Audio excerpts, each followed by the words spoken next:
अस्सलामुअलैकुम दोस्तों, क्या हाल है। उम्मीद करता हूँ कि सब दोस्त खैरियत से होंगे। नदीम वाइस चैनल में खुशामदीद। चार दोस्त एक शहर से दूसरे शहर जा रहे थे। रेल के डब्बे में बैठे वो चारों खुशगपियों में मसरूफ़ थे कि इनकी नज़र अलग थलग बैठे शख्स पर पड़ी, जो सोने के फ्रेम के ऐनक लगाए कीमती लिबास पहने हुए था। इसके सर पर टोपी, गले में सोने की मोटी जंजीरें थी। इसकी वास्कट में भी एक सोने की जंजीर लटक रही थी, जिसका दूसरा सिरा वास्कट की जेब में रहा था। कुछ देर बाद इसने उस जंजीर की मदद से जेबी घड़ी निकाली, वक्त देखा और वापस जेब में डाली। घड़ी भी सोने के फ्रेम में जुड़ी हुई थी। गर्ज के इसकी हर एक चीज़ और इसका हुलिया इसके अमीर व कबीर होने की गवाही दे रहा था। चारों दोस्त इसका गौर से जायज़ा ले रहे थे। फर्स्ट क्लास के इस डब्बे में इन पांच के सिवा कोई और नहीं था। एक दोस्त उम्र दराज बोला, मुझे तो ये कोई वडेरा लगता है, जागीरदार है। वडेरा जागीरदार कभी अकेले सफ़र नहीं करता, इनके साथ लाव लश्कर होता है। दूसरे दोस्त रहीम बख्श ने कहा, मुझे तो ये कोई बड़ा सरकारी अफसर लगता है। तीसरे दोस्त अब्दुल्ला ने कहा। चौथे दोस्त ने कहा, सरकारी अफसरों का ऐसा हुलिया नहीं होता, मुझे तो ये कोई असमगलर लगता है। ये चौथा दोस्त हमीदुद्दीन था और हमीदा के नाम से पुकारा जाता था। हमीदा चारों में सबसे ज़्यादा चालाक और लालची था। चारों दोस्त राजदाराना अंदाज से बातें कर रहे थे कि ये कोई बड़ी असामी लगती है, चलो उसे किसी तरकीब से बेवकूफ़ बनाकर कुछ माल हथिया लेते हैं। चारों दोस्तों ने एक मंसूबा बनाया और इसके तहत इस अमीर आदमी के पास पहुंचे और सलाम दुआ खैर खैरियत दरियाफ्त करने के बाद इससे कहने लगे, जनाब सफ़र लंबा है, इसलिए वक्त गुजारी के लिए कोई ना कोई मशगला हो जाए ताकि सफ़र आसानी से कट जाए।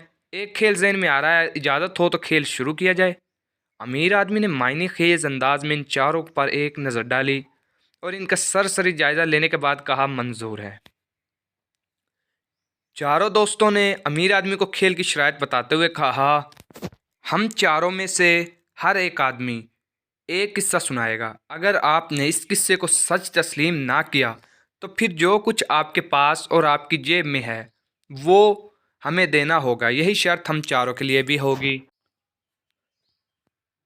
आप कोई किस्सा सुनाएंगे, अगर हमें उसे सच मानने में नाकाम रहे तो कपड़ों के अलावा हमारे जिस्म और जेब में जो कुछ है वो आपका होगा। अमीर आदमी बोला, मंजूर है, 100% मंजूर है। पहले दोस्त उमर दराज ने अपना किस्सा सुनाते हुए कहा, मैं अभी पूरे 3 माह का भी नहीं था कि मेरी वालदा ने मुझे पंगोड़े में लिटा रखा था। मैंने देखा कि मेरी वालदा परेशान हो रही थी। उन्हें गोश्त गलाने के लिए एक कच्चे पपीते की ज़रूरत थी जो घर के सहन में एक दरख्त पर लगे हुए थे और कोई दरख्त से उतारने वाला नहीं था। मेरे अब्बा ने यह कहकर पपीता उतारने से इनकार कर दिया कि वो इतने ऊंचे दरख्त पर नहीं चढ़ सकते। परेशानी के आलम में मेरी वालदा बावर्ची खाने में चली गई। मुझसे इनकी परेशानी देखी नहीं गई और मैं अपने पेगोड़े से निकला, दरख्त पर चढ़ा और कच्चे पपीते तोड़कर नीचे उतरा। चुपचाप बावर्ची खाने के दरवाजे पर रखकर वापस अपने पेगोड़े में आकर लेट गया। मेरी वालदा कच्चे पपीते देखकर हैरान रह गई। आप क्या कहते हैं, ये सच है या झूठ? इसने अमीर आदमी से पूछा। मैं इसे तस्लीम करता हूँ, ये सच है, ऐसा मुमकिन है, अमीर आदमी ने जवाब दिया। अब दूसरे दोस्त रहीम बख्श ने अपना किस्सा सुनाना शुरू किया। उसने कहा, एक दिन मैं सड़क के किनारे चला जा रहा था। मैंने देखा कि नीम के नीचे बेर जैसी निमकोलियाँ पड़ी हुई हैं। मैं इनके साइज पर हैरान रह गया। एक निमकोली उठाकर मैंने चखी तो मेरी हैरानी बढ़ गई। वो शहद की तरह मीठी थी। निमकोलियाँ खाने के शौक़ में मैं दरख्त पर चढ़ गया और ताज़ा ताज़ा खूब निमोलियाँ खाई। लेकिन अब मसला ये था कि दरख्त से उतरूँ कैसे। चढ़ना तो मुझे आता था, उतरना नहीं आता। चुनाचा मैं सीढ़ी वाले की दुकान पर पहुंचा, इससे किराए पर सीढ़ी ली और उसे लगाकर मैं दरख्त से उतरा। निमकोलियों के शहद की तरह मीठे होने पर आपका क्या ख्याल है? रहीम बख्श ने अमीर आदमी से सवाल किया। निमकोलियाँ मीठी हो सकती हैं? बिल्कुल हो सकती हैं, मैं उसे सच तस्लीम करता हूँ और आपकी अकल की दाद देता हूँ कि आपने दरख्त से उतरने का बड़ा अच्छा तरीका इस्तेमाल किया, अमीर आदमी ने इत्मीनान से बोला। दूसरे दोस्त का वार भी खा ले गया। तीसरा दोस्त अब्दुल्ला मैदान में आया। उसने अपना किस्सा सुनाते हुए कहा कि मैं चंद दोस्तों के हमरा शुमाली इलाका जात की सियाहत पर गया। इसके इलाके के कुदरती हुस्न और महसूर कुन खूबसूरती से मैं इतना मुतासर हुआ कि चलते चलते जंगल में दाखिल हो गया और मुझे पता ही नहीं चला, हालांकि जंगल में जाने से मुकामी लोगों ने मना किया हुआ था। वहाँ एक आदमखोर शेर रहता है, वही हुआ जिसका डर था। शेर अचानक सामने आ गया और दहाड़ने लगा। इसकी दहाड़ से पूरा जंगल लर्ज रहा था, लेकिन मैं पुरसकून खड़ा रहा। मैंने शेर को समझाया कि वो मुझे खाने की कोशिश ना करे, मैं आम आदमी नहीं हूँ, तेरा जबड़ा तोड़ दूंगा। लेकिन वो ना माना और मुझ पर हमलावर हुआ। वो जैसे ही मुंह फाड़ कर मेरे ऊपर कूदा, मैंने इसका निचला जबड़ा दाहिने हाथ से और ऊपर का जबड़ा बाएं हाथ से थाम लिया। वो अपना मुंह बंद करने के लिए जोर लगा रहा था, जबकि मैंने इसके जबड़ों को जंबिश नहीं करने दे रहा था। दोनों जोर लगा रहे थे। शेर कान फाड़ने वाली आवाज़ें निकाल रहा था, लेकिन मैंने अपनी गिरफ्त मजबूत रखी और फिर एक झटके से इसके दोनों जबड़े चीर दिए।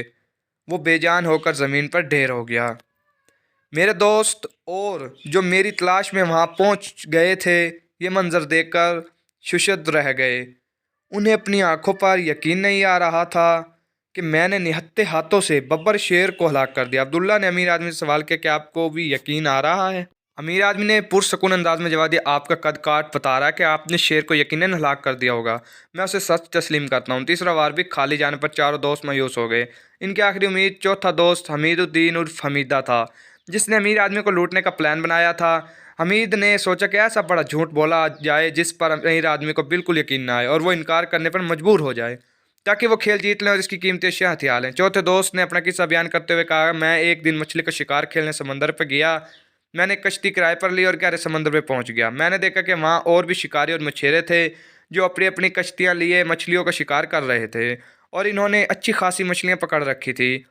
मैंने भी समंदर में अपना जाल डाला, लेकिन कई घंटों हो गए कोई बड़ी मछली जाल में नहीं आई।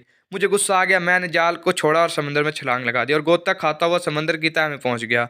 वहां एक बड़ी व्हेल मुझे दिखाई दी। इसने भी मुझे देखा और मुझ पर हमलावर हुई। जो ही मेरी तरफ बढ़ी, मैंने आओ देखा न ताओ, एक जोरदार मुक्का इसकी दाहिनी आंख पर जड़ दिया। इसकी आंख निकलकर पानी में गिर गई, जैसे जिसे छोटी मछलियों ने जरा सी देर में चट कर लिया। व्हेल गजबनाक होकर फिर मेरी तरफ पलटी। मैंने पैंतरा बदल कर इसकी बाईं आंख पर भी मुक्का जड़ दिया। इसकी दूसरी आंख भी ज़ाया हो गई और वो दोनों आंखों से महरूम होकर मेरे काबू में आ गई। मैंने समंदर की तह में ही उसे ज़िबा कर डाला। मुझे सख्त भूख लग रही थी, लेकिन मसला इसके गोश्त को भूनने का था। मैंने समंदर ही में दो पत्थरों को रगड़ कर आग जलाई और मज़े से इसका गोश्त भून कर खाने लगा। करीब था कि मैं पूरी व्हील को खा जाता, लेकिन फिर मुझे ख्याल आया कि इसका कुछ हिस्सा बचा कर ले जाना चाहिए ताकि लोगों को यकीन आ जाए कि मैंने व्हील का शिकार किया है। हमीदुद्दीन उर्फ हमीदा ने अमीर आदमी से पूछा, आपको मेरी बात का यकीन नहीं आया होगा, ख़ास तौर पर समंदर में आग जलाने को तो आप तस्लीम ही नहीं करेंगे। मैं यकीनन तस्लीम करूंगा कि पानी में आग जलाई जा सकती है। पानी में आग लगाने का मुहावरा उर्दू में बहुत मुस्तमिल है। ना जाने उर्दू के कितने शार और गीतों में इस मुहावरे का इस्तेमाल किया गया। मैं आपके किस्से को सच्चा मानता हूँ, यह मुमकिन है, पानी में आग लगाई जा सकती है। अमीर आदमी का जवाब सुनकर चारों दोस्त दम खुद हो रह गए। इनका आखिरी वार भी खाली गया। बदल न ख्वास्ता, इन्होंने अमीर आदमी से कहा कि अब आप अपना कोई हैरत में डालने वाला किस्सा सुनाएं। अमीर आदमी ने कहा कि मेरा एक बड़ा सब्जी उगाने का फार्म है, जहां मैं सब्जियों के साइज बड़े करने के तजर्बात करता हूं। 25 साल पहले मैंने कद्दू को बड़ा करने का तजर्बा किया था, जो बहुत कामयाब रहा और कद्दू का साइज मामूल से बहुत बड़ा हो गया। इस तरह 4 कद्दू तैयार किए थे, लेकिन जब उन्हें काटा गया तो हर कद्दू में से एक इंसानी बच्चा निकला। वो चारों लड़के थे। मैंने उन्हें पाला पोसा जवान किया। वो मेरे खेतों और फार्मों पर काम करते थे। एक दिन वो चारों मेरे पास से भाग गए। मैं इनकी तलाश में सरगर्दा था। मेरी किस्मत अच्छी है कि आज तुम चारों मुझे मिल गए। तुम ही हो वो नौजवान जो मेरे फार्म से भागे थे। अब तुम्हें वापस मेरे साथ चलना होगा और मेरे फार्म और खेतों में काम करना होगा, क्योंकि तुम मेरी मलकियत हो। बोलो, मेरी बात पर यकीन है या नहीं? मेरे किस्से को सच मानते हो या नहीं? अमीर आदमी ने पूछा। चारों दोस्त शाशुप-पंज में पड़ गए। अगर अमीर आदमी के किस्से को सच्चा मानते तो उन्होंने तमाम उम्र गुलाम बनकर इनके खेतों में काम करना था, और अगर झूठ करा देते तो उन्हें अपनी जेबों की रकम, हाथों की गुठियाँ, घड़ियाँ और गले की सुनहरी जंजीरों से महरूम होना पड़ेगा। काफ़ी सोच विचार के बाद इन्होंने दूसरे ख्याल को बेहतर समझा। अमीर आदमी ने शरात के मुताबिक इन चारों की गले की जंजीरें, घड़ियाँ, जेबों की रकम समेटी और अगले स्टेशन पर उतर गया, जहाँ से उतरना था। यानी उसे कहते हैं सौ सुनार की एक लोहार की।